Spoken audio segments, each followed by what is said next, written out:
नमस्कार मित्रांनो, आज आपण चर्चा करणार आहोत अशा एका थिंकर बद्दल ज्याचं इम्पॉर्टन्स राज्यशास्त्र विषयामध्ये आहे आणि जीएस मध्ये इथिक्स मध्ये देखील आहे. अर्थातच एरिस्टॉटल. एरिस्टॉटलला फादर ऑफ पॉलिटिकल सायन्स असं देखील म्हटलं जातं. मग या व्हिडिओमध्ये आपण बघूया एरिस्टॉटलचा जीवन परिचय, राज्याबद्दल त्यांचे विचार काय होते, गुलामीबद्दल त्यांचं म्हणणं काय होतं, महिलांबद्दल ते काय म्हणत होते, तर सिटिझनशिप, संविधान या संदर्भात त्यांचे विचार काय होते. चला एक एक करून डिटेलमध्ये या सगळ्या गोष्टी बघूया. सर्वप्रथम एरिस्टॉटल पिरियड जर बघितला आपण साधारणतः 4th सेंचुरी बीसीच्या आसपास, प्राचीन जगातील एक महान तत्वज्ञ. जर आपण नीट बघितलं तर सगळ्यात पहिलं आपण म्हणतो ग्रीकमध्ये तर सॉक्रेटसचं नाव येतं, त्यानंतर येतं प्लेटो आणि त्यानंतर येतं एरिस्टॉटल. म्हणजे सॉक्रेटसचे शिष्य आहेत प्लेटो आणि प्लेटोचे शिष्य आहेत एरिस्टॉटल. या तिघांमध्ये एक गोष्ट कॉमन आहे, ते म्हणजे इथिक्स, म्हणजे सॉक्रेटिक परंपरा असं देखील कधी कधी याला म्हटलं जातं. प्लेटोचे शिष्य जरी असले, मी पुन्हा रिपीट करतो, एरिस्टॉटल प्लेटोचे शिष्य जरी असले तरी त्याने आंधळेपणाने प्लेटोची नक्कल केलेली नाही आणि हे सगळ्यात चांगलं असतं, कारण अंधभक्त होण्यात काही अर्थ नसतो. विचार तुम्ही स्वतः केला पाहिजे. त्यामुळे एरिस्टॉटलनी नक्कीच गुरुच्या काही गोष्टी धरल्या आहेत, पण जिथे त्यांना वाटलं की गुरु चुकीचा आहे तिथे त्यांनी मान्य देखील केलेलं आहे आणि टीका देखील केलेली आहे. एरिस्टॉटलचा जर व्यक्तिगत आयुष्य बघितलं तर वडील चांगले डॉक्टर होते, उच्च मध्यमवर्गीय कुटुंब, आणि त्यामुळे अर्थातच निरनिराळ्या विषयांचा अभ्यासही त्यांना करायची संधी मिळाली. सैद्धांतिक तसे व्यावहारिक अशा दोन्ही बाजूंवर त्यांनी चांगली पकड मिळवलेली होती. नेक्स्ट, मग प्लेटो आणि एरिस्टॉटल यांच्यात भेद आहेत की साम्य आहेत? दोन्ही गोष्टी आहेत. जर साम्य जर म्हटलं आपण तर काय साम्य आहे, कुठल्या गोष्टी आहेत ज्या सिमिलर दोघांमध्ये ते बघूया. पहिलं म्हणजे मगाशी म्हटल्याप्रमाणे दोघेही सॉक्रेटिक परंपरेत नाहीत. दुसरं, दोघेही स्टेटला महत्व देतात. राज्य याचा अर्थ राज्य नाही तर राज्य म्हणजे नेशन अशा स्वरूपात बघितला तर स्टेट ॲज अ देश, राज्याला प्राधान्य देतात. सर्वसामान्य जनतेबद्दल त्यांचे विचार जवळपास सारखे आहेत. इनइक्वालिटी बद्दल म्हणजेच नैसर्गिक विषमता याबद्दल देखील त्यांचे विचार बरेचसे सेम आहेत. आणि सोफिस्ट परंपरा, जे सोफिस्ट जे शिक्षक होते, जे पैशासाठी शिकवत होते, त्यांचे दोघेही टीकाकार आहेत. मी पुन्हा रिपीट करतो, साम्य आहे का? हो. दोघेही सॉक्रेटिक परंपरेतले आहेत, राज्याला प्राधान्य देत आहेत, राजाला नाही राज्याला. सर्वसामान्य जनतेबद्दलचे विचार, नैसर्गिक विषमता आणि सोफिस्ट परंपरा याबद्दलच्या विचारात साम्य आढळून येतं. मग याचा अर्थ फरक नाहीये का? तर भरपूर फरक देखील आहे. जर आपण नीट बघितलं तर प्लेटो आदर्शवादी आहे, आयडियल गोष्टी आहेत, तर एरिस्टॉटल जास्त प्रॅग्मॅटिक वाटतात. एरिस्टॉटल हे प्रॅग्मॅटिक आहेत. प्लेटो हे परिपूर्णतेकडे जास्त महत्व देतात, तर एरिस्टॉटल गोल्डन मीन अचीव करण्याचा प्रयत्न करतात, म्हणजे सुवर्ण मध्य साधण्याचा प्रयत्न करतात. प्लेटो हे रॅडिकल आहेत, आमूलाग्र बदलासाठी देखील तयार असतात. तर एरिस्टॉटल थोडे कन्झर्वेटिव्ह आहेत, पुराणमतवादी. म्हणजे कन्झर्वेटिव्ह याचा अर्थ होतो ज्यांना बदल फारसा नको असतो, बदलाच्या शक्यतो ते विरोधात असतात. प्लेटो अंतिम ज्ञान, अल्टिमेट नॉलेज याची चर्चा करतात, तर एरिस्टॉटल कॉमन सेन्स याबद्दल चर्चा करतात. आय होप दोघांमधलं साम्य आणि दोघांमधला फरक या दोन्ही गोष्टी आपल्याला क्लिअर झाल्या. मग पुढचा प्रश्न आहे, सुवर्ण मध्य तुम्ही म्हटला, हे नक्की काय? आता व्हर्च्यू किंवा एक्सलन्स, सद्गुण काय असतात आणि सद्गुण म्हणजे काय, आणि या दोन टोकामधला मार्ग काढण्यासाठी एरिस्टॉटल म्हटलं होतं की एक सुवर्ण मध्य असला पाहिजे. मग सुवर्ण मध्य काय? उदाहरणासकट बघू. फॉर एक्झाम्पल, जर तुम्ही बघितलं तर मी इथे व्यवस्थित म्हटलेलं आहे, भित्रेपणा पण वाईट आहे, पण त्याचबरोबर अति धाडसीपणा किंवा अति उतावीळपणा हे चुकीचं आहे. मग मध्य काय? धाडस. गर्विष्ठ असणंही वाईट आहे, पण अतिशय त्याची विरोधात साईड असणंही चुकीचं राहील. भांडखोर स्वभाव देखील वाईट आहे, पण दुसरीकडे चापलुसीही वाईट आहे. म्हणजे दोन्ही एक्स्ट्रीम, आणि दोन्ही एक्स्ट्रीमच्या मध्ये काय दिसतंय तुम्हाला? मैत्री, गोल्डन मीन, ज्याला आपण सुवर्ण मध्य म्हणतो. कंजूसपणा, नको तितका कंजूसपणा, की कामाच्या ठिकाणी सुद्धा नीट पैसे खालच्या हाताखालच्या लोकांना किंवा जवळच्याला देणार नाही, हे एक एक्स्ट्रीम टोक झालं. तर दुसरं एक्स्ट्रीम उधळपट्टी असू शकते. मग मधलं काय? जिथे योग्य तिथे खर्च केला पाहिजे. सी, आळशी असणं जसं वाईट आहे तसं ग्रीडी असणंही वाईट आहे, म्हणजे दोन एक्स्ट्रीम आहेत. मग योग्य काय आहे? तर अँबिशन्स. म्हणजे सुवर्ण मध्ये हा उदाहरणासकट तुम्हाला परीक्षेत लिहिता येऊ शकतो. अर्थात त्यांची कार्यपद्धती ही प्लेटो सारखीच होती का? तर नाही, काही बाबतीत ती वेगळी देखील होती. वैज्ञानिक, ऐतिहासिक, तुलनात्मक आणि ऑब्झर्वेशन म्हणजे निरीक्षणात्मक याचा उपयोग त्यांनी केलेला आहे. नेक्स्ट, मग प्लेटो अरिस्टॉटलचं थिअरी ऑफ आयडिया बद्दल काय म्हणणं आहे? सी, प्लेटोचं म्हणणं होतं की आयडिया महत्वाच्या आहेत आणि सगळं समजून घ्यायचं असेल तर कल्पनेच्या थ्रू समजून घेणं गरजेचं आहे. तर अरिस्टॉटलचं म्हणणं होतं की या जगाच्या बाहेर काहीही अस्तित्वात नाही. मी पुन्हा रिपीट करतो, या जगाच्या बाहेर काहीही अस्तित्वात नाही. कल्पना ज्या त्या पदार्थापासून स्वतंत्र नसते आणि योग्य आणि अयोग्य हे समजून घेण्यासाठी तुम्हाला काही विशेष ज्ञानाची गरज नसते. जर गरज आहे तर ती आहे सामान्य ज्ञान, किंवा ज्याला दुसरा शब्द तुम्ही वापरू शकता, कॉमन सेन्स. म्हणजे अरिस्टॉटलने कशाला महत्व दिलंय? कॉमन सेन्सला महत्व दिलंय. आणि हे योग्य पण आहे की एखादी गोष्ट योग्य आहे किंवा अयोग्य आहे ह्याच्यासाठी काय फार स्पेशल नॉलेजची गरज आहे का? नाही, कॉमन सेन्स. एखादा सरकारी कार्यालयात तुम्ही गेला आणि तिथे तुमच्या कामासाठी जर पैसे मागितले असतील तर समोरचा माणूस प्रामाणिक आहे अप्रामाणिक ह्याच्यासाठी काय फार विशेष नॉलेज असणं गरजेचं आहे का तुम्हाला? ते तुम्ही ठरवा. काय गरजेचं आहे तर कॉमन सेन्स. प्लेटो जसं निरपेक्ष शहाणपणाबद्दल बोलतो तर अरिस्टॉटल हा व्यावहारिक शहाणपणाबद्दल बोलतो आणि त्यामुळे अरिस्टॉटलचं महत्व जास्त येतं.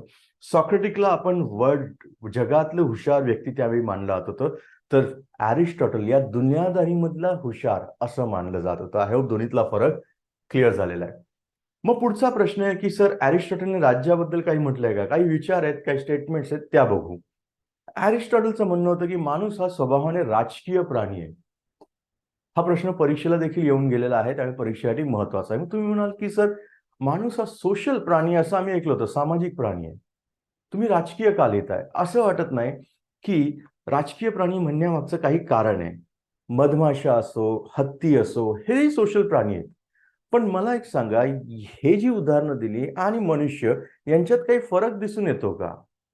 कधी ऐकलंय का हत्ती किंवा मधमाशा चांगलं आयुष्य जगण्याची काही कल्पना करतायत, नवीन 2BHK किंवा नवीन डुप्लेक्स किंवा अजून काही खरेदी करतायत किंवा घेतायत?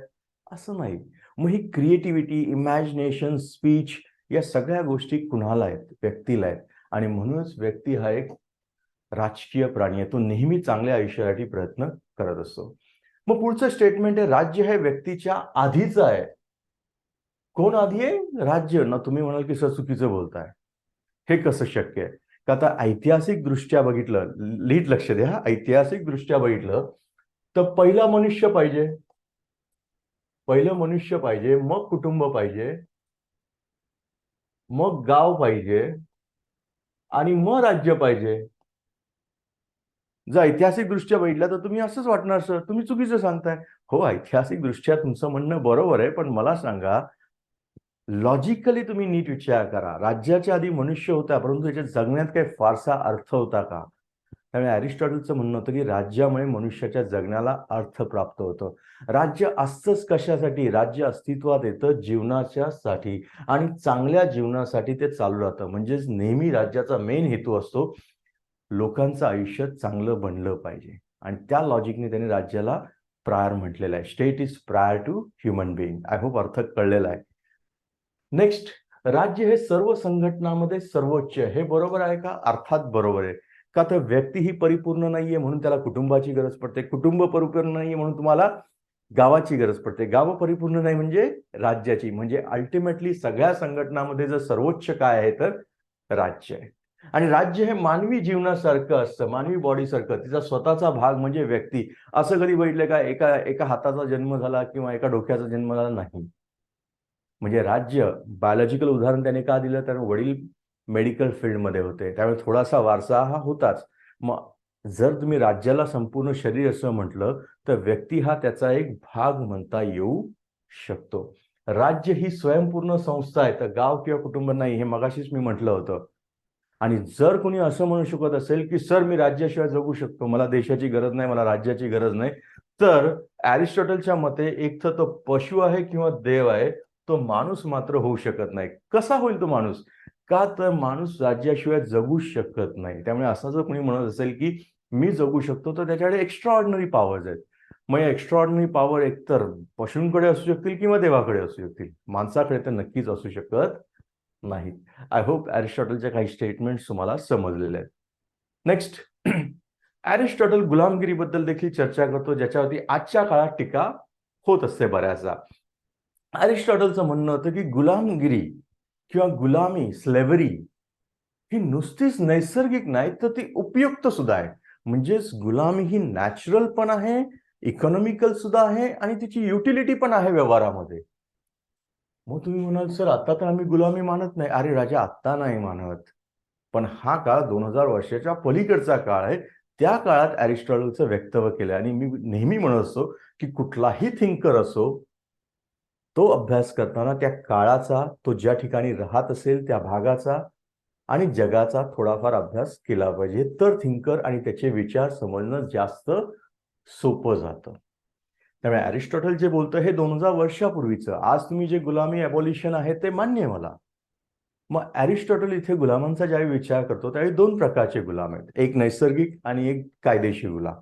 मग तुम्ही म्हणाल असं दोन्हीत फरक काय? तर कायदेशीर म्हणजे जे युद्धात दुसऱ्यांच्या राज्याचे आपल्याला मिळतात ते, त्यांनाही गुलाम करू शकता. आणि दुसरे आहेत नैसर्गिक. मग अरिस्टॉटल कुणाची चर्चा करतो? अरिस्टॉटलची चर्चा करतो ती नैसर्गिक गुलामांची. मग पुढचा प्रश्न कशासाठी? जर तुम्ही व्हिडिओ नीट बघितला असेल तर थोड्या वेळापूर्वी 5 ते 7 मिनिटापूर्वी आपण चर्चा केली होती की अरिस्टॉटल मानवी विषमताबद्दल, सर्वसामान्याबद्दल चर्चा करतो आणि त्यावेळी तो इनइक्वालिटीची पण चर्चा करतो. म्हणजेच माणसांमध्ये सुद्धा विषमता असते. फॉर एक्झाम्पल, काही लोक हुशार असतात, काही ढ असतात, काही शारीरिकदृष्ट्या पॉवरफुल असतात, काही वीक असतात, काहींचं रिझनिंग खूप चांगलं असतं, धैर्य खूप छान असतं, पण काहींचं नुसतं शारीरिक सौष्ठव चांगलं असतं. मग जर इनइक्वालिटी असेल तर त्या इनइक्वालिटीचा वापर केला तर फायदा होऊ शकेल की. मग तुम्ही म्हणाल कसं शक्य आहे सर हे? अरे का शक्य नाहीये? जे शारीरिकदृष्ट्या प्रबल आहेत, मजबूत आहेत, त्यांनी उत्पादनाच्या कार्यात स्वतःला झोकून द्यावं. आणि जे मेंटली स्ट्रॉंग आहेत, ज्यांचं लॉजिक, रिझनिंग चांगलं आहे, नुसतंच रिझनिंग नाही तर ज्यांच्यामध्ये करेज देखील आहे, कारण तर नुसते विचार मांडून उपयोग नाहीये, ते विचार आपले पूर्णत्वपणे नेता पण आले पाहिजे. कारण विचार येतात समोरच्या गोष्टी चुकीच्या आहेत पण मी बोलू शकत नाही, तर उपयोग काय त्या करेजचा?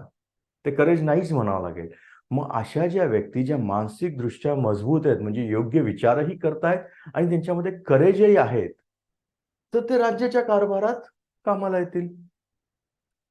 म्हणजेच नीट बघितलं तर गुलामी दोघांसाठी फायद्याची आहे. सी, दोघांसाठी फायद्याची. कुणासाठी? जो गुलाम आहे त्याला असंही कोण काम देणार आहे? मग गुलाम काय काम करेल? तर शारीरिकदृष्ट्या जी कामं महत्वाची असतील ती. आणि जो मालक असेल, मास्टर ज्याला आपण म्हणतो, तो जो बौद्धिकदृष्ट्या हुशार असेल तर तो राज्याच्या कारभारात लक्ष घालेल. याच्यामुळे होईल काय? गुलाम ह्याची शारीरिक कामं करेल आणि वेरज मालक राज्याच्या कामामध्ये स्वतःला गुंतवून घेईल. मग दोघांनाही फायदा याचा. मग तुम्ही म्हणाल दोघांना कसा काय फायदा आहे? सी, मालकाचा बराचसा वेळ, जो मास्टर आहे, त्याचा बराचसा वेळ हा राज्याच्या कारभारात जाईल आणि हे राज्यासाठी चांगलंच आहे. दुसरं, त्याच्यामुळे डेव्हलपमेंट होऊ शकते. तिसरं, चांगल्या लोकांच्या सानिध्यात राहून कदाचित गुलामामध्ये देखील काही अंशी रिझनिंग किंवा विचार करण्याची शक्ती डेव्हलप होईल. असं म्हणतोय ना आपण की संगतीमुळे माणूस ओळखला जातो, मग संगतीमुळे कदाचित काही चांगले गुण येऊ शकतील. येतीलच असं म्हणत नाही, पण येऊ पण शकतात. आणि अशा वेळी गुलामाला देखील जर चांगली वागणूक दिली तर ते त्यालाही चांगलंच आहे. म्हणजेच काय, एकंदर आर्थिक व्यवस्थेसाठी देखील ते महत्वाचं आहे. का तर गुलाम शारीरिकदृष्ट्या चांगले आहेत आणि जर शारीरिकदृष्ट्या चांगले असतील तर डेफिनेटली ते जास्त काळ काम करू शकतात आणि मालक राज्याच्या कारभारात काम करू शकतात. म्हणजे हे सगळ्यांसाठी पॉझिटिव्ह आहे. अर्थात पण त्याच वेळी गुलामांना चांगली वागणूक दिली जात नव्हती हे अरिस्टॉटललाही मान्य होतं आणि म्हणून त्याने हे देखील म्हटलंय की गुलामांना अमानुष वागणूक नाकारली, त्याने चांगली वागणूक दिली गेली पाहिजे. इतकंच नाही, जर जे स्लेव्ज आहेत, गुलाम आहेत, त्यांच्यामध्ये जर विचार करण्याची शक्ती विकसित होत असेल तर मालकाने किंवा मास्टरने त्याला रिलीज करावं, फ्री करावं. आय होप क्लिअर झालेलं आहे गुलामांचा सिद्धांत. आजच्या काळात डेफिनेटली आपण याला चुकीचं म्हणू, पण कुठलाही विचार व्यक्त करताना त्या काळाचा विचार केला पाहिजे. पुढचा भाग आहे मालमत्तेच्या संदर्भात. जर आपण नीट बघितलं तर अरिस्टॉटल आणि प्लेटो यांच्यामध्ये इथे फरक दिसून येतो आपल्याला. का? तर प्लेटोने साम्यवाद, कम्युनिझम ऑफ प्रॉपर्टी म्हटलं होतं. का? तर प्लेटोचं म्हणणं होतं की जे काही रूल करणारी लोक असतील त्या रूल करणाऱ्या लोकांना कुठलाही वीक पॉइंट नसावा. बऱ्याचदा आपला वीक पॉइंट काय असतो? प्रॉपर्टी. मग पुढचा प्रश्न आहे, आपण प्रॉपर्टी कशासाठी म्हणतो? आपल्या घरच्यांसाठी, आपल्या पुढच्या पिढीसाठी. आणि म्हणूनच प्लेटो काय म्हणतो? Communism of property and family.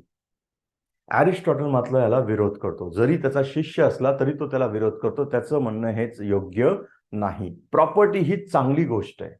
मी पुन्हा रिपीट करतो, अरिस्टॉटल म्हणतो प्रॉपर्टी ही चांगली गोष्ट आहे. प्रॉपर्टीमुळे एक सायकोलॉजिकल समाधान, मानसिक समाधान मिळतं. हे महत्वाचं आहे का? अर्थात आहे.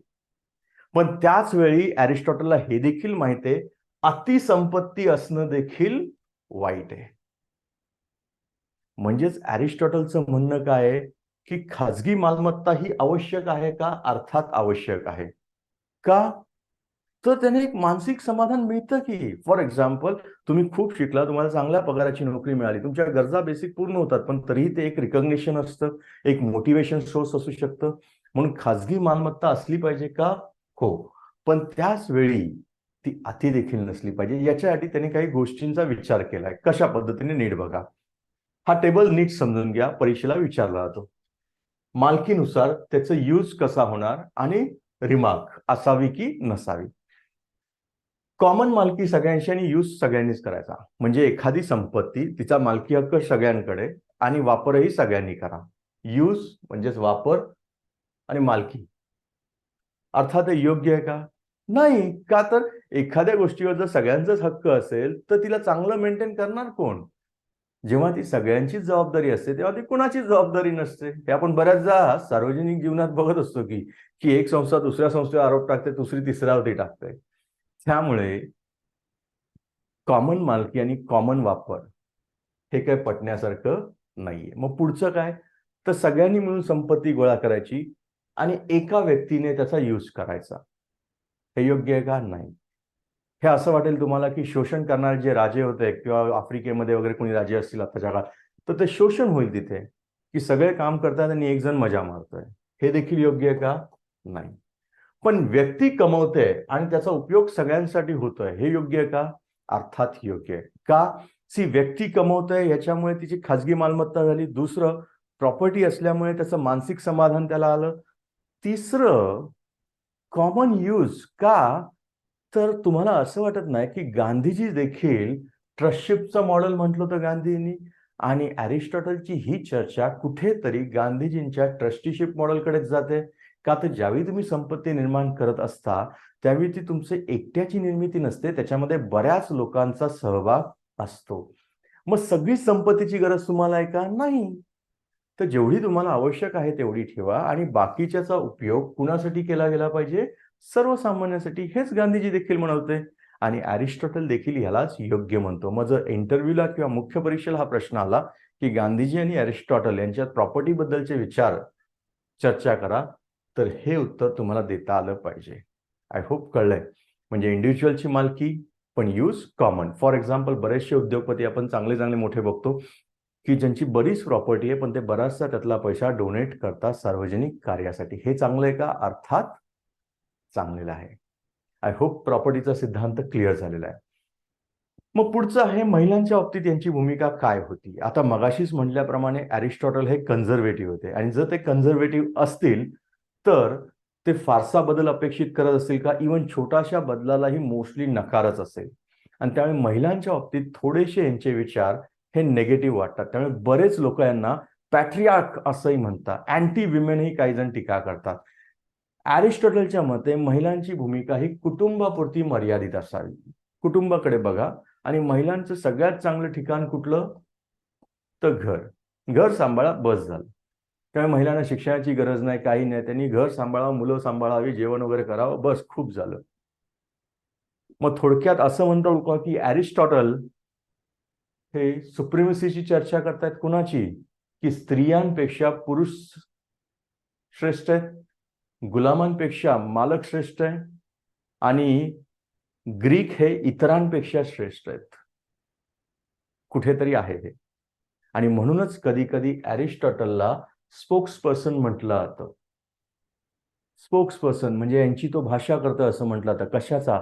पितृसत्ताक पद्धतीचा. कारण का इनइक्वालिटी आली, गुलामगिरी संस्थेला प्रमोट करतोय आणि ग्रीकांचे वर्चस्व. मी पुन्हा रिपीट करतो, पितृसत्ताक म्हणजे महिलांना लोअर स्थान, गुलामगिरी आणि ग्रीकांचं वर्चस्व, या गोष्टी याच्यामध्ये दिसून येतात. अर्थात या गोष्टी आज आपण मान्य करणार नाही, पण मागे म्हटल्याप्रमाणे त्या काळानुसार तुम्हाला सगळ्या गोष्टी बघाव्या लागतील. मग नेक्स्ट आहे सिटिझनशिप बद्दल. आता सिटिझनशिप बद्दल देखील यांचे विचार थोडेसे वेगळे आहेत, त्यामुळे कदाचित तुम्हाला आजच्या काळात पटणार नाही. आज आपण म्हणतो की सिटिझनशिप तर सगळ्यांना आहे आपल्याकडे, जो कोणी भारतात जन्म घेतो आणि त्याचे काही रूल्स आहेत, त्या रूल्समध्ये जर बसत असेल तर त्याला नागरिकत्व मिळतं. पण इथे अरिस्टॉटल थोडंसं वेगळं म्हणतो. अरिस्टॉटल म्हणतो की नागरिकत्व हे राज्याप्रती असलेलं तुमचं कर्तव्य आहे. मी रिपीट करतो, हा शब्द फार महत्वाचा आहे. नागरिकत्व हे तुमचं कर्तव्य असं अरिस्टॉटलचं म्हणणं आहे. राज्याप्रती तुमचं कर्तव्य आहे, कारण का राज्याची वेगवेगळी कामं आहेत. फॉर एक्झाम्पल लेजिस्लेचर, कायद्याचं बनवण्याचं, न्यायालयीन कार्य, ही सगळी आहेत. म्हणजे नागरिकत्व ही फक्त काय तुमचा हक्क नाही आहे, तर कर्तव्य आहे. आणि ह्याच्यासाठी त्यांनी बऱ्याच लोकांना त्यातनं वगळलेलं आहे.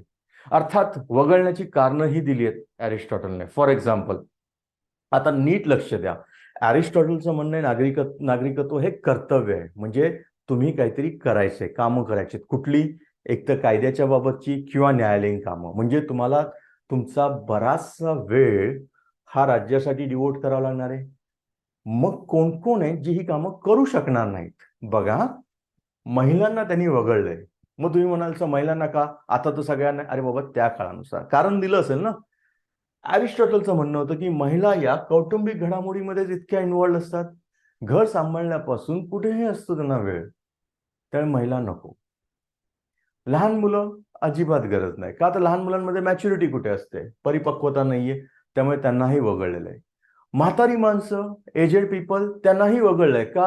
अरे बाबा, त्यांचीच हेल्थ नीट नसते बऱ्याचदा, तर ते राज्यासाठी काय काम करणार? आणि गुलामांशी तर चर्चाच नको. का? तर गुलामच आहेत. का? तर गुलामांमध्ये तर्कशक्ती नाहीये, विचार करण्याची शक्ती नाहीये, रिझनिंग पॉवर नाहीये. मग अशी व्यक्ती काय कामाची आहे का? नाही. म्हणून या सगळ्यांना त्यांनी काय केलेलं आहे? नागरिकत्वाच्या ह्याच्यातून वगळलेलं आहे. ठीक आहे, आजच्या काळात तुम्ही कदाचित टीका करू शकता, पण एक गोष्ट तुम्हाला लक्षात ठेवावी लागेल की नागरिकत्वाला त्यांनी कर्तव्य म्हटलेलं आहे आणि खूप चांगली कामं करण्यासाठी त्यांनी तो विचार मांडलेला आहे. आय होप क्लिअर झालेलं आहे. नेक्स्ट, राज्यघटनेबद्दल काय सिद्धांत आहे मग त्यांचा? अरिस्टॉटलने ज्यावेळी राज्यघटनेचं हे केलं त्यावेळी त्यांनी बऱ्याच राज्यांची राज्यघटना कम्पेअर केली. आणि असं म्हटलं जातं की 158 देशांची त्यांनी राज्यघटना ऑब्झर्व किंवा त्यांची तुलना केली. अर्थात 158 देश म्हणजे जगातले नाही, तर ग्रीसमधलेच किंवा आजूबाजूचे त्या काळात त्याच्यानुसार. मग ह्याच्यानुसार त्यांनी वर्गीकरण केलं. कशामध्ये? तर आदर्श राज्यघटना किंवा सामान्य. अर्थात आदर्शच्या विरोधातील शब्द काय? भ्रष्ट किंवा विकृत. म्हणजेच काय? तर कुठली राज्यघटना चांगली असेल तर काय असेल आणि वाईट असेल तर काय, म्हणजे पर्पजवरनं. आणि अर्थात किती लोक रूल करतात त्याच्यावरनं ते डिफाईन केलं. For example, number of person ruling. आणि हा शब्द महत्वाचा, इंटरेस्ट ऑफ पीपल आणि self interest. Interest of people म्हणजे जिथे तुम्ही लोकांसाठी काम करताय, आदर्श. सेल्फ इंटरेस्ट म्हणजे विकृत, मी माझ्या स्वतःसाठी काम करतोय. जेव्हा एकच व्यक्ती राज्य करते तेव्हा आपण काय म्हणतो? मी पुन्हा प्रश्न विचारतोय, एक व्यक्ती राज्य करते तेव्हा आपण काय म्हणतो? राजा. पण ऍब्सोल्यूट पॉवर तुम्हाला भ्रष्ट बनवते. तुम्ही फक्त स्वतःचा विचार करायला लागता, त्यालाच आपण काय म्हणतो? टायरॅनी. ज्यावेळी काही लोक सत्ता हातात घेतात त्याला आपण काय म्हणतो? अरिस्टोक्रसी. चांगली लोक हातात घेतात. पण तीच जर स्वतःसाठी कारभार करायला लागली, करप्ट व्हायला लागली, तर त्याचंच कन्व्हर्जन कशामध्ये होतं? ऑलिगार्कीमध्ये.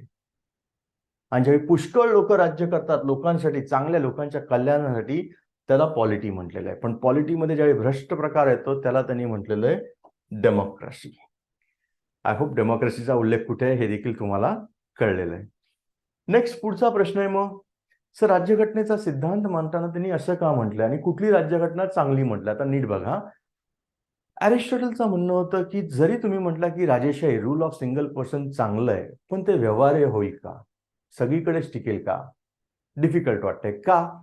तर एका व्यक्तीच्या हातात जर तुम्ही ॲब्सोल्यूट पॉवर दिली तर ती व्यक्ती भ्रष्ट होण्याची शक्यता खूप असते. हे आपण जागतिक लेवलला बऱ्याचदा बघत असतो. Power corrupts and absolute power corrupts absolutely. त्यामुळे ही व्यवहार्य आहे का? उत्तर आहे नाही. त्यामुळे अरिस्टॉटलचं म्हणणं होतं असं काहीतरी असलं पाहिजे गोल्डन मीन, की जिथे सगळ्यांना ती मान्य होऊ शकेल. मग त्याने काय उत्तर दिलं तर नीट बघा.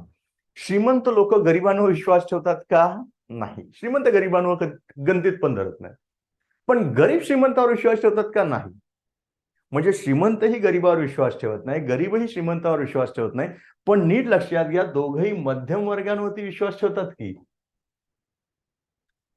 हे मान्य आहे. गरीब अज्ञानाने ग्रासलेला असतो, त्याला माहिती नसते गोष्टींची कुठल्या. तर श्रीमंतांमध्ये बऱ्याचदा अहंकार दिसून येतो. आणि जर नीट बघितलं तर श्रीमंत असो वा गरीब असो, दोघांनाही कायद्याचं पालन करण्याची सवय असते का? तुम्हीच ऑब्झर्व करा, मी जास्त बोलत नाही.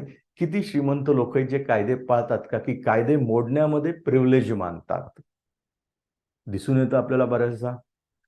मग अशा वेळी बेस्ट कोण आहे? मध्यम वर्ग. का तर मध्यम वर्गामध्ये संयम पण असतो, संपत्तीचं वरदान थोडंफार असतं आणि लॉजिक असतं, तर्कशुद्धता.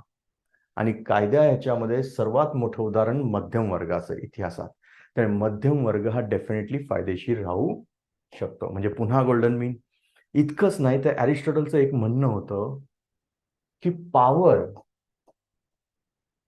आणि व्हर्च्यू म्हणजे सद्गुण हे एकत्र एका माणसाच्या ठिकाणी राहू शकतात का? नाही. मगाशी म्हटल्याप्रमाणे एकाच्या हातात सगळी सत्ता दिली तर घोटाळे होणारच. एक व्यक्ती पॉवरफुल झाली तर अधोगती सुरू झाली, समजून जायचं. म्हणजेच सत्ता आणि सद्गुण हे एकत्र राहू शकत नाहीत, कोएक्झिस्ट नाही करू शकत. नेक्स्ट, मग cycles of change of government बद्दल काय म्हटलंय? तर चेंज हे नेहमीच होत असतं आणि ते कसं होतं हे एका सायकलद्वारे त्यांनी दाखवलंय. मगाशीच म्हटल्याप्रमाणे की एका व्यक्तीची सत्ता ही सगळ्यात चांगली, राजेशाही, आणि त्यालाच आपण काय म्हणतो? मोनार्की. पण एकच व्यक्ती ज्यावेळी पूर्ण पॉवर येते त्यावेळी ती कधी कधी भ्रष्ट होण्याची शक्यता जास्त असते आणि म्हणजेच त्याचं रूपांतर कशात होतं? टिराणीमध्ये. मग अशा भ्रष्ट राजाच्या विरोधात काही चांगली लोक एकत्र येतात आणि त्याचं कन्व्हर्जन होतं ॲरिस्टोक्रसीमध्ये. पण ॲरिस्टोक्रसीमध्येच पुन्हा भ्रष्टाचार विकृत स्वरूप धारण करतं आणि ते रूपांतर होतं ऑलिगार्कीमध्ये. आणि या ऑलिगार्कीच्या विरोधातच बरीच चांगली लोक एकत्र येतात आणि त्याचं रूपांतर होतं पॉलिटीमध्ये. पण मगाशी म्हटल्याप्रमाणे पॉलिटी देखील काय होते? विकृत स्वरूपात डेमोगॉग लीडर, जे लोकांच्या कामापेक्षा लोकांच्या भावनेशी जास्त हे करून त्याद्वारे आपली उद्दिष्ट पार करतात, अशी लोक वाढतात हे डेमोक्रेसीमध्ये. आणि पुन्हा रूपांतर कशात होतं? मोनार्की. आय होप परीक्षेला प्रश्न आला तर डायग्राम सकट तुम्ही उत्तर नीट लिहू शकाल. नेक्स्ट, मग न्यायासंदर्भात काय म्हटलेलं आहे? तर ॲरिस्टॉटलचा विश्वास, न्यायावरती विश्वास प्रचंड होता आणि तो त्याला राज्याचं सार म्हणत होता. की ॲरिस्टॉटलचं म्हणणं होतं जे इक्वल्स आहेत त्यांना इक्वली ट्रीट केलं पाहिजे आणि अनइक्वल्स आहेत त्यांना अनइक्वली. मी पुन्हा रिपीट करतो, जे इक्वल आहेत त्यांना इक्वली, जे अनइक्वल्स आहेत त्यांना अनइक्वली ट्रीट केलं पाहिजे. आणि मेरिटला त्यांनी महत्व दिलंय. मग डिस्ट्रीब्युटिव्ह जस्टिस म्हणजे काम कोणाचं आहे म्हटलं तर लेजिस्लेचरचं, ऑनर, वेल्थ, अलोकेशन. आणि रिट्रिब्युटिव्ह जस्टिस कोणाचं काम आहे? ज्युडिशियरीचं. म्हणजेच तुमच्या गुन्ह्यानुसार तुम्हाला पनिशमेंट मिळाली पाहिजे. तर ऑनर पण कसे मिळाले पाहिजे? तुमच्या कामानुसार. इथे अरिस्टॉटलने एक गोष्ट खूप छान म्हटलेली आहे की equals to be treated equally and unequals to be treated unequally. हे फार महत्वाचं आहे. का? जर तुम्ही इक्वल्सचा अनइक्वल ट्रीट केलं तर त्याचे परिणाम वाईट होतील. जर इनइक्वालिटी वाढवली तर क्रांती होण्याची शक्यता जास्त असते. उदाहरण देतो तुम्हाला. जर तुम्ही म्हटला की सर हापूस आंबा जो आहे त्याचा एका आंब्याचा भाव समजा 200 रुपये आहे. मी पुन्हा रिपीट करतो, हापूसचा एका आंब्याचा भाव 200 रुपये, 2400 रुपये तुम्ही जर नीट बघितलं तर डझन समजा. पण एक ऍपल किंवा सफरचंद हे आपल्याला मिळतं 25 रुपयाला. उदाहरणार्थ, आता हापूसचा रेट वेगळा आहे आणि ऍपलचा रेट वेगळा आहे. पण उद्या समजा मी असं म्हटलं की हापूस आंबा देखील 25लाच विकला गेला पाहिजे. का? तर दोन्ही फळच आहेत, सेम रेटला विकली गेली पाहिजेत. हे योग्य राहील का? नाही. का? तर हापूस जर 25ला विकला गेला तर असं वाटत नाही की अनइक्वल्सला तुम्ही इक्वली ट्रीट करून गेलाय. म्हणजेच हा कुणावरती अन्याय होईल? हापूसवरती अन्याय होईल. त्यामुळे अर्थातच हे चुकीचं आहे. आय होप क्लिअर झालेलं आहे. म्हणजे इक्वल्सला इक्वली ट्रीट करा, अनइक्वल्सला अनइक्वली. बऱ्याचदा आपण असं म्हणतो की कुणीतरी खूप छान काम केलेलं असतं पण अवॉर्ड मात्र कुणाला तरी अशा व्यक्तीला मिळतं ज्याचं काहीच काम चांगलं नसतं. मग बऱ्याचदा त्यामुळे अन्यायाची भावना डेव्हलप होऊ शकते. नेक्स्ट, मग क्रांतीबद्दल काय म्हटलेलं आहे? अरिस्टॉटलने क्रांतीबद्दल खूप छान उत्तर दिलेलं आहे. अरिस्टॉटल मगाशीच म्हटल्याप्रमाणे कन्झर्वेटिव्ह आहे.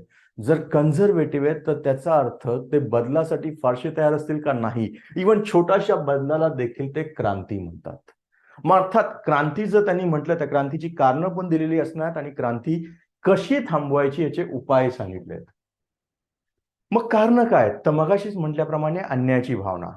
जर तुम्ही ट्रीटमेंट देताना अनइक्वल्सला इक्वल ट्रीट करत असाल तर ते चुकीचं आहे. हापूस आंबा आणि सफरचंद एकत्र नाही ट्रीट करता येणार.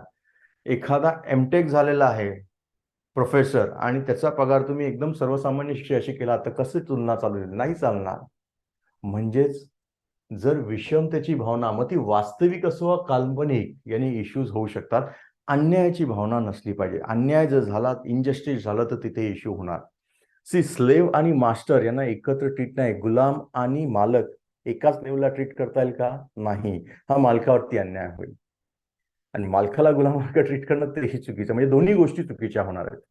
मग याच्यातील सोल्युशन काय आहे? अर्थात अरिस्टॉटल सोल्युशन देखील देतो, म्हणून महत्वाचं आहे. कारण का बऱ्याचदा लोक फक्त चर्चा करतात समस्यांची आणि गाराणी गातात. चर्चा नाही तर त्या चर्चेनंतर उत्तरही आलं पाहिजे आणि ते योग्य असलं पाहिजे. मग अरिस्टॉटलचं म्हणणं काय आहे की अन्यायाची भावना, हा असंतोष टाळता आला पाहिजे तुम्हाला. Equal should be treated equally. जे समान आहेत त्यांना समान वागणूकच दिली पाहिजेत आणि असमानांना असमान वागणूक. हापूसची कंपॅरिझन हापूसशी करा, सफरचंदाची सफरचंदाशी. हे पहिलं. आय होप क्लिअर झालंय. दुसरं, मेजॉरिटीची संमती घेतली पाहिजे आपण, पण त्याचबरोबर राज्य करताना अल्पसंख्याकांना फसवणूक चालणार नाही. आय होप हे खूप महत्वाचं आहे. बहुसंख्यांची संमती घ्या, मेजॉरिटीचं रूल करा, पण जे मायनॉरिटी आहेत त्यांना देखील डावलू नका. त्यांची फसवणूक नाही झाली पाहिजे, ह्याच्याकडे लक्ष द्या. हे फार महत्वाचं असतं. आणि अर्थात तिसरं, कोणालाही जास्त शक्तिशाली होऊ देऊ नये. कोणीही जास्त पॉवरफुल नाही झालं पाहिजे, का तर पॉवरफुल झालं तर ते रिबेलियन करण्याची शक्यता जास्त असते. इतकंच नाही तर अशा पद्धतीचं शिक्षण व्यवस्था डेव्हलप करा ज्याच्यामध्ये ओबेडियन्स आणि असे गुण येतील की क्रांती शक्यतो होणार नाही. आणि किरकोळ बदल जरी होत असतील तर त्याच्यासाठी तुम्ही अलर्ट राहिलं पाहिजे. असं नाही अरे ही काय छोटीशी गोष्ट, इग्नोर नाही. छोट्याशा गोष्टीला देखील इग्नोर करू नका. या जर गोष्टी केल्या तर अर्थातच तुम्ही क्रांती थोपवण्याचा प्रयत्न करू शकाल. मग पुढचा प्रश्न आहे की सर क्रांतीबद्दल तर कार्ल मार्क्स यांनी देखील चर्चा केली. जर परीक्षेला प्रश्न आला तर ठीक आहे, आपण तेही बघू. जर आता बेसिस बघा, अरिस्टॉटल कन्झर्वेटिव्ह आहे तर कार्ल मार्क्स मात्र कन्झर्वेटिव्ह नाहीये, त्यांचे रॅडिकल विचार आहेत. मग क्रांतीसाठी कारण काय म्हटली आहेत? अरिस्टॉटलचं म्हणणं आहे की अन्यायाची भावना, इनजस्टिस हे सगळ्यात मोठं कारण आहे. तर कार्ल मार्क्स शोषण किंवा एक्सप्लॉयटेशन, कामगार, भांडवलदार यांच्याबद्दल म्हणतात. अरिस्टॉटल छोटासा बदल देखील क्रांती म्हणतो. तर कार्ल मार्क्सचं म्हणणं आहे अस्तित्वात असलेल्या वर्गाला पूर्णपणे उलथवून टाकणं, म्हणजे जे कॅपिटलिस्ट आहेत, भांडवलदार, त्यांना पूर्णतः उलटवून टाकणं, त्याला क्रांती. मग अरिस्टॉटलचा इम्पॅक्ट कशावरती? त्याचा राजकीय अस्थिरता, म्हणजे तुमचं सरकार जाऊन दुसरं कुणाचं. तर कार्ल मार्क्स म्हणतोय नवीन युग तयार होऊ शकणार. अर्थात म्हणजेच कॅपिटलिस्टचं जाणार आणि कुणाचं येणार? कामगारांचं येणार. मग अरिस्टॉटलच्या मते क्रांती ही डिझायरेबल आहे का? अर्थात उत्तर मगाशीच म्हटलंय, कन्झर्वेटिव्ह एका शब्दातच आलंय, नाही. व्हेअरएज कार्ल मार्क्सच्या मते क्रांती ही असलीच पाहिजे, त्यात चुकीचं काहीही नाही. मग लास्ट आहे कायद्याचा सिद्धांत. अरिस्टॉटलला कॉन्स्टिट्युशनलिझम किंवा संविधानवादाचं जनक देखील म्हटलं जातं. कायद्याचं राज्य, law is a reason without passion, याबद्दल अरिस्टॉटलचं म्हणणं महत्वाचं आहे. इतकंच नाही तर प्लेटो जसं फिलॉसॉफर किंगची चर्चा करतो तर अरिस्टॉटलचं म्हणणं आहे एकाच्या शहाणपणापेक्षा अनेकांचे शहाणपण जास्त श्रेयस्कर असतं, ते जास्त बेटर आहे. Rule of law is always good. का तर रूल ऑफ लॉ म्हणजेच काय? Limited government. हा प्रश्न प्रिलिमला बऱ्याचदा आलेला आहे. मी पुन्हा रिपीट करतो, लिमिटेड गव्हर्नमेंट. का तर कायद्याच्या राज्यामुळे कुणावरती मर्यादा येतात? सरकारवरती मर्यादा येतात, की सरकार आपली अरेरावी चालवू शकत नाही. ज्या भारतीय घटनेत आत्ताचं उदाहरण द्यायचं तर सगळ्यात चांगलं उदाहरण म्हणजे कलम 14, इक्वॅलिटी बिफोर लॉ. सरकार आर्बिटरी लॉ पास करू शकते का? नाही. म्हणजे कुठेतरी अरिस्टॉटलचा वापर आजही होतो. आय होप क्लिअर झालेलं आहे सगळ्यांना. आणि लास्ट, मग मुख्य परीक्षेला काय प्रश्न येऊ शकतो की सर्वत्र विषमता हेच क्रांतीचं कारण आहे. हे बरोबर आहे का? तर अर्थात बरोबर आहे. हा प्रश्न एस्सेला देखील आलेला आहे. मग आता फायनल येतो की सर कन्क्लुजन काय? जर आपण नीट विचार केला तर अरिस्टॉटलचे गुलामीचे विचार असो, महिलांबद्दलचे विचार असो किंवा सिटिझनशिप बद्दलचे आजच्या काळात तुम्ही म्हणाल की सर हे लागू होत नाही. पण त्याच वेळी नागरिकत्वाला एक कर्तव्य म्हणणं, संविधानवाद, रूल ऑफ लॉ, इतकंच नाही तर जस्टिस अर्थात मेरिटचा भाग. नेक्स्ट आणखीन त्यांनी ज्या पद्धतीने कॉन्स्टिट्यूशनची कंपॅरिझन केली आहे या गोष्टी नक्कीच चांगल्या आहेत. आणि तर्कावरती तर त्यांचं चांगलंच हे दिलेलं आहे. राज्याचा सिद्धांतही छान आहे आणि म्हणूनच अरिस्टॉटलला राज्यशास्त्राचा फादर ऑफ सायन्स असं, पॉलिटिकल सायन्स असंही म्हटलं जातं. आय होप अरिस्टॉटलचा हा व्हिडिओ तुम्हाला नक्कीच आवडला असेल तर लाईक, शेअर अँड सबस्क्राईब करा. Thank you very much.